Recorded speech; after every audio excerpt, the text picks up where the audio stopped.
I know that you guys are all invested in PSU returning to help give us some guidance. So maybe thinking back to the degree, and you guys each had slightly different experiences in terms of which program and the timing and how you fit that in. But maybe give an example of something, about your experience at Portland State, the degree or the community or the networking afterwards that and how you used that to help fuel your career change. Okay, I'll start. So it was very, let's see, one of my marketing professors in the MIM program, he actually, one of his former students was the person who was looking for a social media intern and put me in touch with him, and then I was hired for that position, and then that turned into a full-time job, and that was my last job at Tripwire in marketing automation. And then from there, I just, met basically, marketing automation is a very tight-knit community in Portland, so people started reaching out to me on LinkedIn, and that's how I got where I am now. So, yeah. Well, I've already talked about the Career Center. That's mostly in terms of my current job. That was what helped me the most. In terms of the consulting job, though, through the investment course here, we had a former PSU alum came back and talked with us and mentioned how when he didn't get a job, he started doing research and writing on an online website for investments. So when I graduated and didn't get a job, I started doing that as well, and so started to build up a following online. I enjoyed it, so it was, got paid for it, so it was great. And then the CEO that I later met through Providence, coincidentally, he was aware of my online research, and that's what kind of drew him toward me in terms of wanting me to do this consulting work for him. So again, kind of roundabout ways of getting somewhere, but again, look at those possibilities. I think for me, it gave me a lot of confidence working with some very smart people in our cohort, and I can keep up,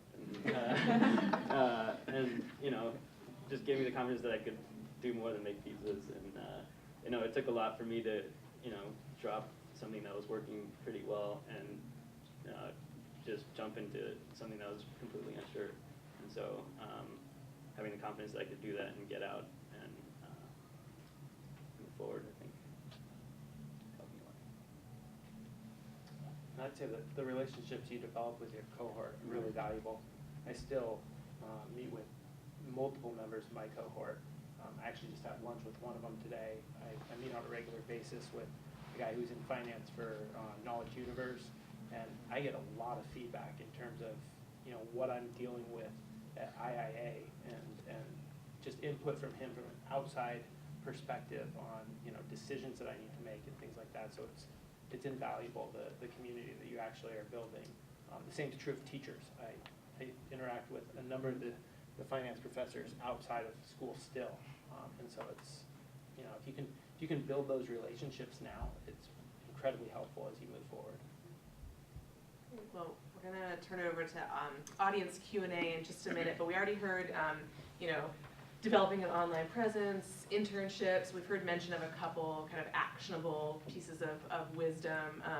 So before we turn it over, just any last thoughts on, something that these guys could do, this week or next month to start inching closer towards getting the results they might want in a career change? Practical advice. I'd say just spend as much time with Jody and Pamela as Yeah. possible. It's true. It's true.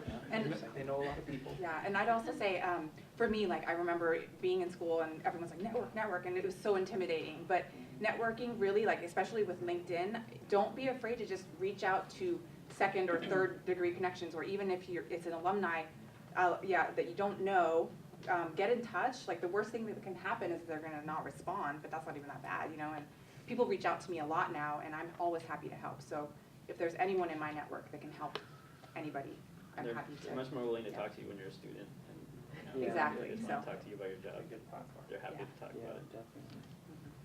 Well, and they can also go there's a Connect to Community events that PSU puts on. There's one coming up in a couple weeks, so you can go to those, and some of us, I try to go to those when I can. So that's an opportunity to meet people from several different classes and groups. So I would echo Jason and hanging out with Pamela and Jody.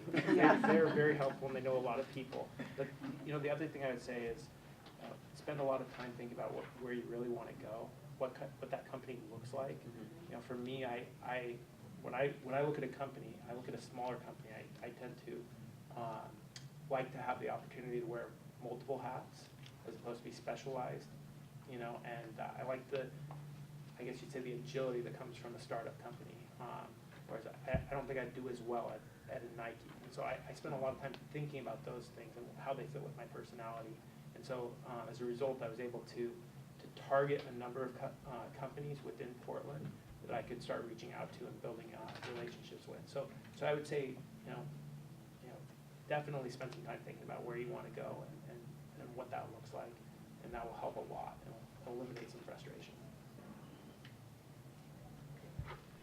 Well, we want to get your guys' questions. So a couple things. One, we are capturing this, recording it for folks that couldn't be here tonight. So if you have a question, if you could just speak up and say your name and maybe how you're connected with PSU. And then we have until about 5:15 officially for this session, but our panelists have officially blocked out till 5:30 to be here. So one thought is, if you have a question that's really personal to your own self, you can maybe save it for the 5:15 to 5:30 time frame, but really anything's fair game, and would love to invite anyone to be the first question asker. My name's Spence Reed. I'm going to start the full-time MBA in September, and I'm not sure if I really want to. I want to change my career, but it's not a very drastic change. It's more going from design to kind of finance, business, really. And I guess my question for you is, looking back on your experience, knowing that you're going to change your career, what would you have changed as you went through your classes? Would it be like electives or something that you could have done that would have been more efficient? Hindsight's 20/20. What would you have changed if you could to make things a little bit smoother when you graduated?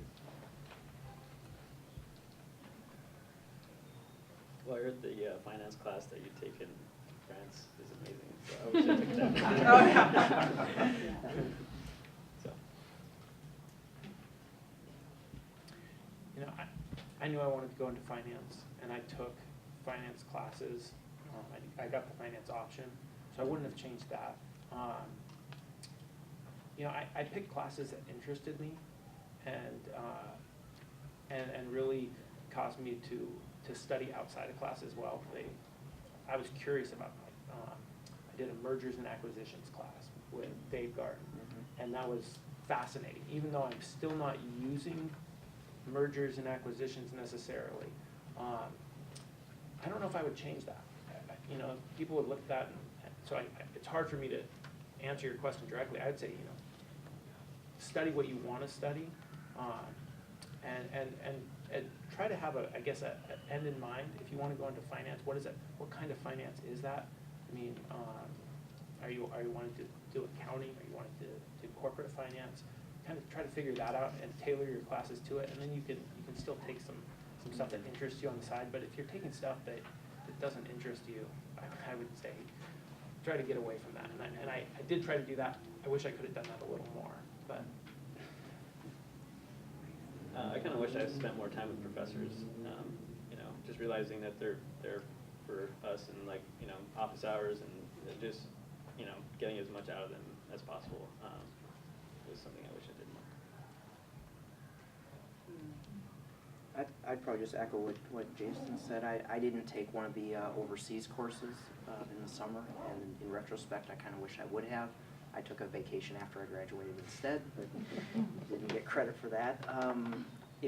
You can also take internships in lieu of one of the electives, so that's a possibility. So depending on if you're going to something that you really haven't done before, trying to find something that is in that area might be helpful and make it for a smoother transition into your future job.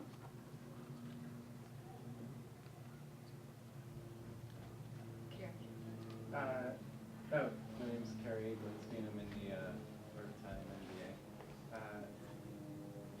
MBA. Sometimes when you start something and you're learning, you have a certain mindset about it, and then when you get really good, or you finally make the decision and you go through it and you look back, there's a certain mind shift about how you thought about it. So when you're making the career change, and you sort of, maybe you started off doing certain behaviors and then something clicked and you started maybe doing something else? Did you like think about it differently? I'm not sure if that makes sense, but there's a certain way that maybe you were thinking about it that might have shifted in the process. I'm wondering if that happened. If they didn't say it.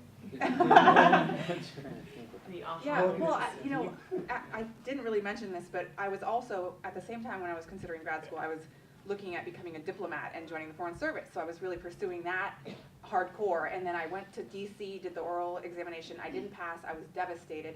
Luckily, I had been accepted to the MIM program, so I did it. But it was kind of like plan B, to be honest, when I first started. But then once I got into it, I was like, wow, this is awesome. I'm so glad I'm doing this. And I just poured myself into it. And it's just, I guess, just going for it. Yeah. And I don't know if that answered your question at all. But, yeah. It answered it enough. Yeah. Comparatively. Maybe not at all. Yeah. I think it's just like seeing a ceiling at where you are now, and that's kind of where the shift, where I decided to kind of change gears, if that's what you're asking. Yeah. Thank you. Other questions? Yeah, I'm Stephen Greco. I'm starting the full-time MBA in the fall, and anyone's welcome to answer, and I'd say thank you all. It's been very valuable to hear all your perspectives. But Joe, you actually prompted this question. You were speaking about how you developed a 30-second sort of elevator speech about sort of what you wanted to do, the vision for your career. I'd love to just kind of hear what that was, and maybe just talk about It's been a year. the architecture. I'm Jen. Probably more important, just sort of the architecture of it. Like, why did you cater it in that specific direction? And if anyone else had one, I'd love to hear it. So it kind of grew out of necessity. So I started with, I really wanted to build a strong network. And so I went to OEN, because it was smaller companies. I wanted to work for a smaller company. And specifically, I wanted to work in finance. So I went and got involved with Portland Angel Network, and in essence ran all the deal flow. And if you know about who angels are, they tend to be pretty wealthy people, and they don't tend to have much ear time for me when there's a bunch of other wealthy people in the room. So it kind of grew out of necessity, with saying these guys are really successful, they're movers and shakers, and I probably got about 15 to 20 seconds of their attention, maybe. So when I would talk to them, it really just started with, as I got to know them, conversation, who they were, and then they'd always ask, who are you, why are you here in this room? You're too young to be in this room. And it's true. I mean, it's true. And at that point, that's when I got my shot to kind of launch into it, which was, this is what I am. This is who I am. I mentioned MBA in finance. What I was studying. So typically, I would say, I'm looking at corporate finance, investments or mergers and acquisitions, or strategy, something to that derivative.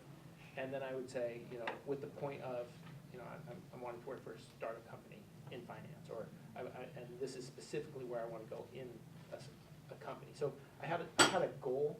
I didn't necessarily know what it meant, and actually, I was hoping to get a job with one of the investors. Turned out that one of the presenters for paying actually offered me a job in the room. So it turned out differently than I expected, but it was 30 seconds. It was structured in the sense of, here's what I am, here's my background, here's what I want, and here and I tried to tie it in so it wasn't too awkward. So it wasn't like, so they didn't feel like it was an elevator speech, so that so that was. I hope that answered. Absolutely. No, that's super helpful. Absolutely. And if anyone else has something similar, feel free to chime in. No pressure. And making business cards even though if you don't have a job. Yeah. One that Yeah. Unpaid, but a real one. Got it. Check. Great business card. I'm sure I think one of the classes, didn't they have us do some kind of a short thing on ourselves somewhere? I just can't remember, but I know in my case it had something to do with, I had a strong analytical and research background, which transfers across all sorts of fields, but I combine that with, I also have the ability to explain things in simple terms, which is often a big deal, because especially for non-techies or that kind of thing, or when you're presenting to management. Something I've learned at Providence is the higher you go up in the food chain, the shorter your slide deck and presentation gets. So that ability to whittle it down and get to the point, you've got 10 minutes, you know, that kind of thing. So if you have skills like that, those are things you could highlight.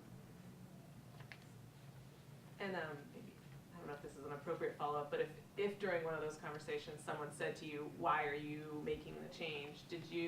How did you sort of positively, like, you know, probably didn't want to say, well, I hit the ceiling, or how did you kind of, not spin, but talk about, you know, how did you approach that if someone said, why are you staying where you are? What's wrong with where you are? In my case, I had been investing personally and helping my relatives since I was probably 13. So it's just always been a passion of mine. I just had no formal training whatsoever, so it was a little more, you know, by the gut and whatever I thought was the right thing to do, which at times was successful and at times wasn't. So that was kind of the motivational side. And then, you know, on the other side, I'd been a teacher for over 10 years, so it was just time for a change, and that didn't seem to cause any waves in terms of if I use that as my rationale. I will say the thing that did surprise me, so I see some people are a little older in the crowd, so this may apply to you, even though I had no work experience in finance, on more than one occasion, I was basically told, you are overqualified for this job. So even though you have no technical experience in that area, you have all this other experience, and they look at that and they say, you would never work here for this salary or something to that effect. So be prepared for that.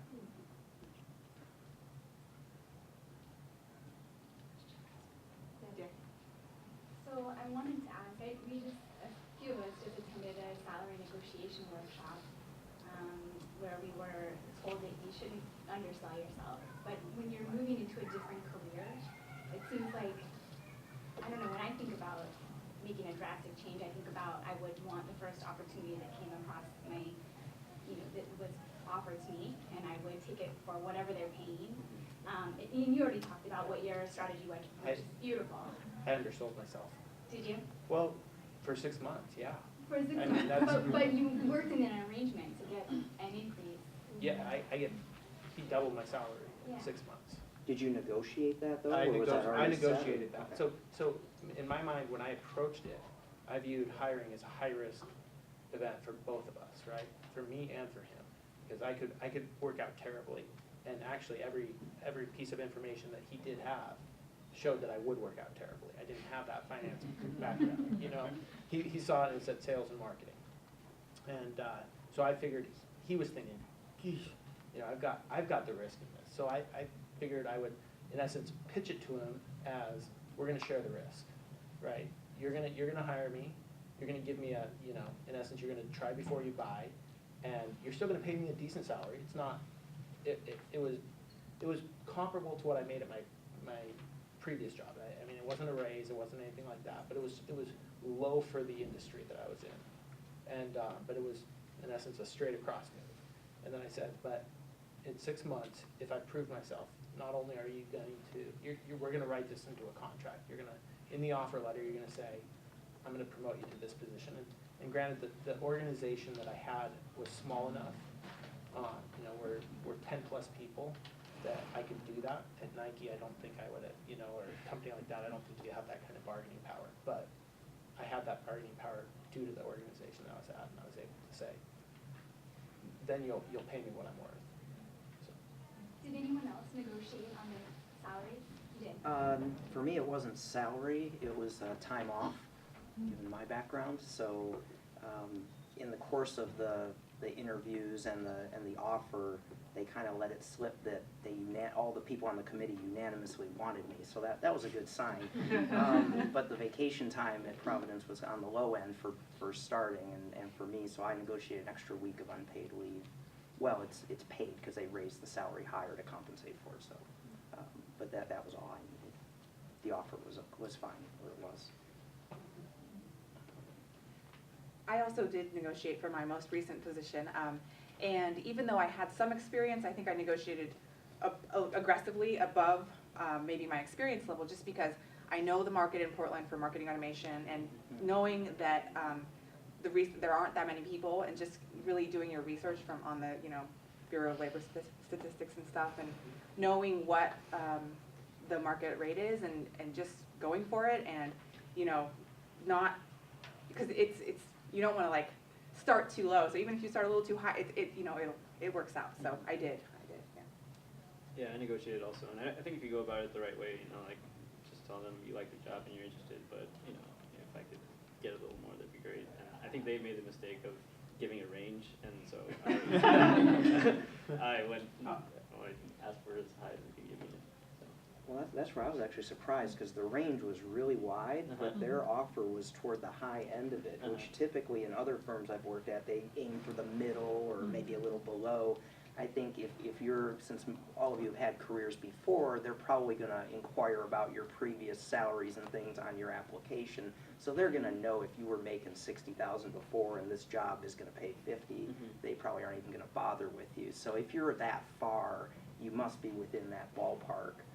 So there should be a little room, to nudge it up a little if you feel that it doesn't represent what you're worth. Hi, my name is Melissa. I'm in the part-time MBA, graduating in June, so I'm almost done. What you just mentioned is actually one of my biggest concerns. I've been an engineer for 13 years. I make an engineer salary. I don't want to be an engineer anymore.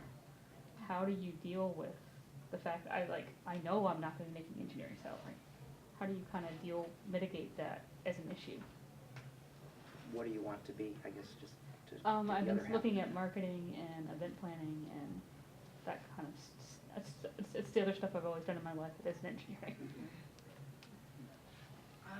Yeah, I would say, you might have to take a small pay cut the first couple, maybe the I'm year or two, I'm yeah. expecting that. But then, once you get that experience, even if you only have a year or two of experience in that particular field, I've seen, like, my colleagues, and even just the opportunity to really ramp up quickly is there. So I would say just be, yeah. Because I'm willing, I'm more concerned that they're not gonna even look at me because they're afraid I'm gonna Right. want engineering salary. I tend to not, when I was applying, I tend to not tell people what my salaries were. I mean, even if they asked for it, I tended to not put it on there. If we want to talk about it during the salary time, that's fine. But when they say, please respond with the cover letter with your, salary history, it's like, I'm sorry, if you post what you're going to pay for the job, then maybe I'll post what I'm paid. But you're saying decided on experience, and then you want me to tell you, in essence, you want me to throw out the first number in the negotiation. So I usually would put something in there nicely worded that said, I'm prepared to accept any position that's commensurate with, going market rate and the responsibilities of this position. So I just, I tried to kick the can down the road and wait for that discussion after they've met me. So that's what I'd recommend for you. If you're, Really because good. you don't want to close the door before they. Exactly. Yeah, and you want to get to the, for me, my experience is I do better in person. So I always tried to get myself in front of people, and so I tried to, target my material so that I could get there, and then I could really sell myself. So. Hi, I'm Brian. I'm in the part-time MBA program. All of you sound like you joined the Portland State program knowing that you were in a career change situation. When did you start putting a lot of energy into the job search? Was it during the program, or did you wait till you finished?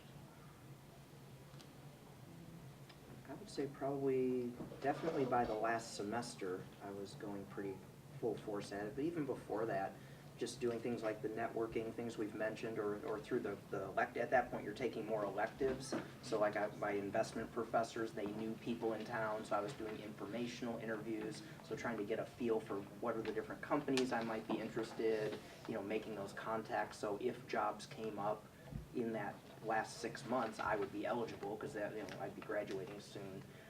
So probably that last 6 months. Yeah, the last 6 months for me too. Is when I think same with me, but if I could do it over, I would start in the beginning and just do it, make it part of the fabric. Yeah. I'd say for me, I started meeting people right away. I started networking right away. I was involved in the Portland Angel Network well before, my second year in the part-time program.